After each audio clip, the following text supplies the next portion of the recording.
بسم اللہ الرحمن الرحیم۔ برتھ ڈے، نیو ایئر وغیرہ منانا۔ بنت ہوا صاحبہ نے سوال پوچھا ہے، جی میرے والدین دیندار ہیں، نماز روزے کے پابند ہیں، میں آپ کے بیان سنتی ہوں تو مجھے یہ پتہ چل گیا ہے کہ برتھ ڈے، نیو ایئر وغیرہ اسی طرح نیاز وغیرہ کرنا اور اس کا کھانا کھانا صحیح نہیں ہے، لیکن اس چیز کا جب میں اپنے والدین کو بولتی ہوں تو وہ نہیں سنتے بلکہ الٹا مجھے ہی سنانا شروع کر دیتے ہیں۔ اس صورت میں کیا کروں، کیسے سمجھاؤں؟ بس آپ نے جتنا سمجھانا تھا سمجھا دیا، آپ کا فرض ادا ہو گیا۔ آپ خود شرکت نہ کریں، باقی ان کو منع کرنا اب چھوڑ دیں۔ آپ گھر میں خام خواہ میں جو ہے نا فساد کا، لڑائی کا اور ان چیزوں کا ماحول نہیں بنانا چاہیے۔ آپ پر جو تبلیغ فرض تھی وہ کر دی آپ نے، بس ان کو اپنے حال پہ چھوڑ دیں، بار بار نہ سمجھائیں، دعا کرتے رہنا چاہیے۔ ماں کا بیٹی کے سسرال میں مداخلت کرنا۔ میری امی میری شادی شدہ زندگی کے اندر کافی زیادہ مداخلت کرتی ہیں۔ ان کا مقصد ہوتا ہے کہ انہی کی بات ہمارے گھر میں مانی جائے اور میں اپنی مرضی سے اپنے گھر میں کچھ بھی نہ کروں۔ اگر میں کوئی رد عمل کروں بھی تو وہ ناراض ہو جاتی ہیں اور کئی دن مجھ سے بات نہیں کرتی، حالانکہ میرے شوہر میرا ساتھ دیتے ہیں اور کہتے ہیں کہ تمہیں میرا گھر چلانا ہے۔ تو کیا مجھے امی کی بات نہ ماننے کا گناہ ہوگا؟ کیونکہ مجھے لگتا ہے کہ وہ ڈپریشن کی مریض ہیں اور مجھے بھی ڈپریشن میں مبتلا کرتی جا رہی ہیں۔ پنجاب سے کسی نے پوچھا ہے جی۔ دیکھیں، جب لڑکی کی شادی ہو جائے نا تو شریعت میں اطاعت کے معاملے میں شوہر کا حق والدین سے زیادہ ہے۔ تو اگر آپ کے شوہر کسی بات کا حکم دے رہے ہیں، والدہ اس کے خلاف حکم دے رہی ہیں، تو پھر آپ کو شوہر کی بات ماننی چاہیے۔ اور میں نے گھروں میں بہت دفعہ طلاقیں ہوتی دیکھی ہیں ماؤں کی سسرال میں بیجا مداخلت کی وجہ سے۔ ماؤں کو چاہیے بچی کو رخصت کر دیا، وہ جیسے رہ رہی ہے وہاں ان کے کاموں میں ٹانگ نہ اڑائیں، بلکہ الٹا سسرال کو یہ کہا کریں کہ بھئی آپ کی امانت ہے، آپ جیسے چلائیں گے یہ ویسے چلے گی، ہم اس میں مداخلت نہیں کریں گے۔ تو رہنا اس نے آپ کے ساتھ ہے، زندگی اس نے آپ کے ساتھ گزارنی ہے، تو ہم نے رخصت کر کے بھیج دی۔ اب جیسے آپ چلائیں گے، اب بچی کو بھی یہی سمجھائیں کہ بھئی وہ تمہارے بڑے ہیں بیٹا، ان کی بات مانو۔ تو سمجھدار مائیں یہی کرتی ہیں۔ ہاں الا یہ کہ ظلم ہو رہا ہو تو بیٹی پہ وہاں ظلم زیادتی ہو رہی ہے واضح طور پر، تو پھر ایک الگ بات ہے، پھر تو ظاہر ہے ظلم سے روکنے کی کوشش کرنی چاہیے۔ تو باقی یہ کہ آپ نے جو پوچھا ہے تو آپ اپنے شوہر کی مانیں، اور اماں اگر ڈپریشن میں کی مریضاں ہیں تو آپ پھر کوئی گول مول طریقے سے بات چلا لیا کریں۔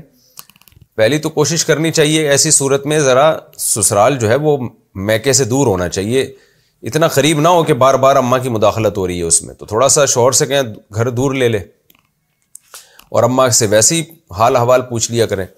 باقی اماں کو ڈپریشن سے بچانے کے لیے کچھ گول مول بات کر دیا کریں، اچھا ہاں ٹھیک ہے، اچھا آپ نے کہا ایسے یہ کرنا ہے، اچھا چلے میں کوشش کرتی ہوں، اس طرح کے گھمائیں باتوں کو۔ ظاہر ہے اماں کو ڈپریشن میں لے جانا تو کوئی اچھا کام نہیں ہے نا، لیکن کوئی گھما دیا کریں بات کو، وہ خود آپ کو اللہ تعالیٰ آپ کو توفیق دے کس طرح سے کہاں بات گھمانی ہے، کیونکہ مائیں نہیں سمجھ رہی ہوتی، بڑھاپے میں تو ویسی سمجھ میں بات آنا بہت مشکل ہو جاتا ہے، تو بس اس میں گھمانا ہی پڑتا ہے باتوں کو۔ پورے قرآن کا ترجمہ و تفسیر ویڈیو کی شکل میں۔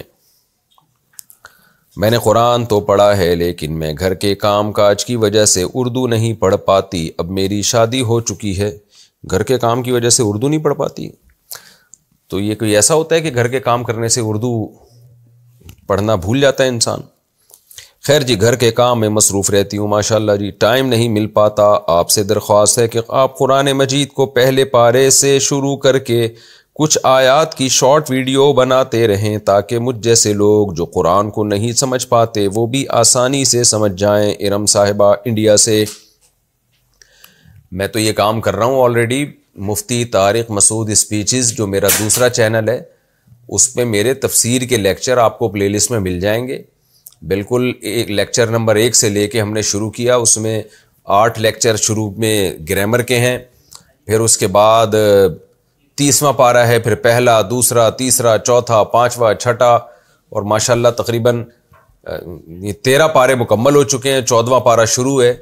تو یہ کام آلریڈی الحمدللہ ہو رہا ہے، آپ وہ لگا لیا کریں، سن لیا کریں۔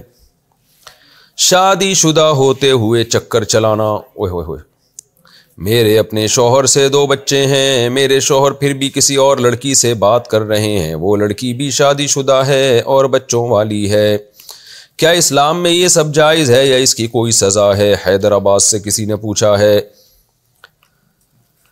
وہ لڑکی بھی شادی شدہ ہے، بچوں والی ہے، شادی شدہ نہ بھی ہو، بچوں والی نہ بھی ہو، پھر بھی یہ حرکت حرام ہے، کبیرہ گناہ ہے، اور شادی شدہ اور بچوں والی شادی شدہ ہو یہ اور زیادہ بڑا جرم ہے۔ اور اس لڑکی کو بھی کمبخت کو سوچنا چاہیے کہ تو میرڈ ہے، تیرا میاں ہے، تو کیسے تو بھائی کسی غیر مرد سے باتیں کر رہی ہے، دل بہلا رہی ہے اس کے ساتھ۔ تو یہ ہماری سوسائٹی میں جب اللہ کا خوف ختم ہو گیا تو پھر اس کے یہ نتائج ہیں۔ باقی شریعت کی سزا تو اس بارے میں بہت سخت ہے، لیکن وہ سزا دے گا کون؟ حکومتیں تو اسلام کو فالو نہیں کر رہی ہیں آج کل، تو دے گا کون وہ سزا؟ تو مسئلہ سارا ہی ہے۔ تو اللہ، آپ اپنے شوہر کو ڈرائیں، اللہ کے عذاب سے ڈرائیں، اور اگر کچھ ہنگامہ شنگامہ کر سکتی ہیں، لڑکی والوں کے گھر جائیں، اس کے میاں کو بتائیں، پہلے تو ایک دھمکی دیں اس لڑکی کو کہ تیرے میاں کو میں بتا دوں گی، کسی طرح سے نمبر ٹریس کریں، پھر بھی باز نہیں آتی تو اس کے میاں کو بتا دیں کہ تمہاری بیگم کی حرکتیں ٹھیک نہیں ہیں، تو اس کو کنٹرول کرو۔ اچھا بھائی، اور اپنے میاں کو بھی کنٹرول کریں، کوئی ہنگامہ شنگامہ کرنا پڑتا ہے ایسے موقع پہ گھر میں، کوئی شرافت کی زبان شریف لوگ سمجھتے ہیں، جن میں شرافت نہیں ہے وہ تمیز کی زبان سمجھتے نہیں ہیں۔ تو میں نہیں کہہ رہا کہ آپ کوئی خدا نخواستہ کوئی ایسا کام کر لیں، کوئی کیس ویس ہو جائے آپ کے اوپر، لیکن کچھ تھوڑا سا بہت ہنگامہ ہونا چاہیے گھر میں، میاں کو یہ احساس ہو کہ میں بہت غلط کر رہا ہوں۔ یہ کوئی بھی شریف عورت یہ بے شرمی اور بے غیرتی قبول نہیں کرتی اتنے آرام سے۔ اچھا بھائی، یورپ میں مورگیج پر گھر لینا۔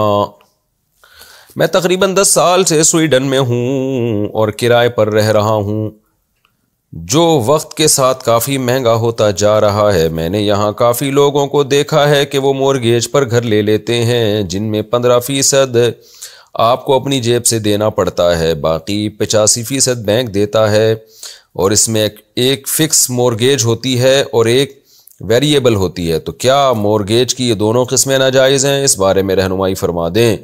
عمران صاحب سویڈن سے۔ جی، جب ابھی میرا سویڈن کا دورہ ہوا تو ہر آدمی کا یہی سوال تھا، مورگیج پہ گھر لینا۔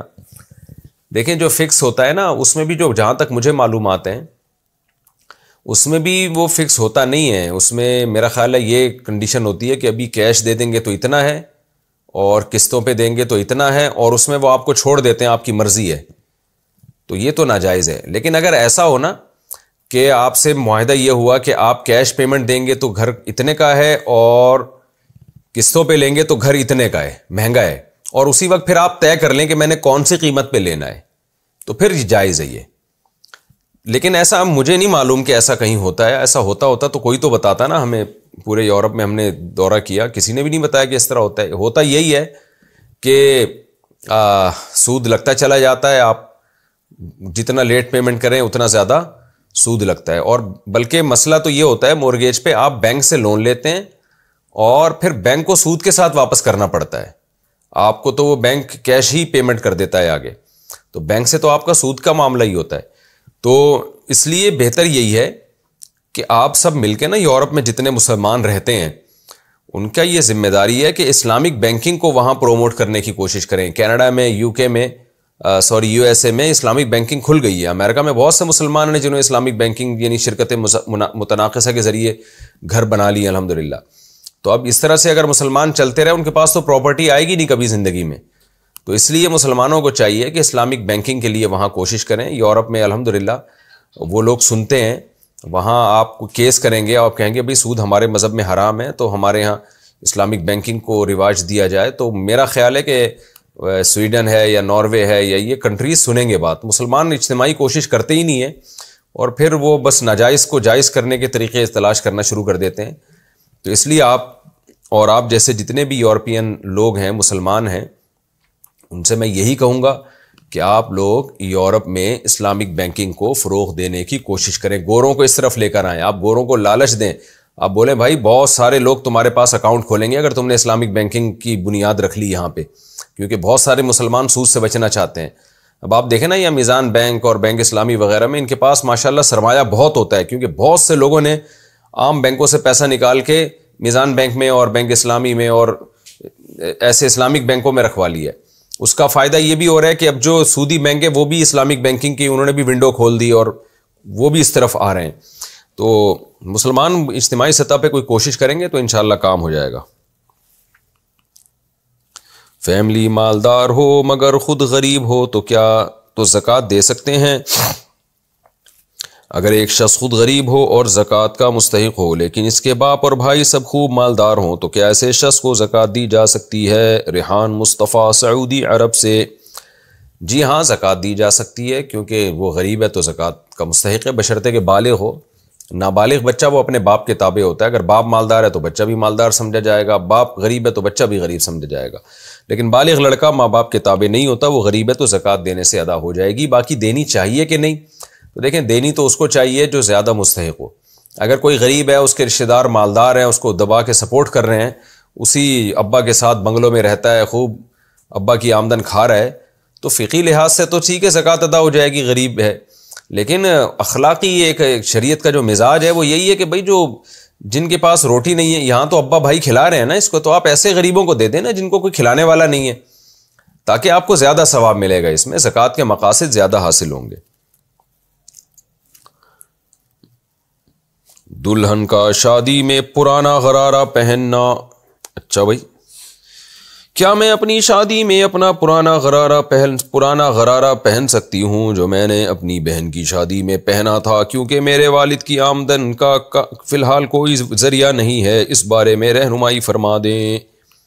علی گڑھ سے پوچھا ہے جی بنت. ابے بھائی نام نہ لکھا کریں ایسے موقع پہ، شوہر سمجھ جائے گا کہ یہ میری بیگم صاحبہ پرانا غرارہ پہن کے آ رہی ہیں، تو نام ایسی صورت میں ہٹا دیا کرے. خیر میں نے پورا نام پڑھا بھی نہیں ہے.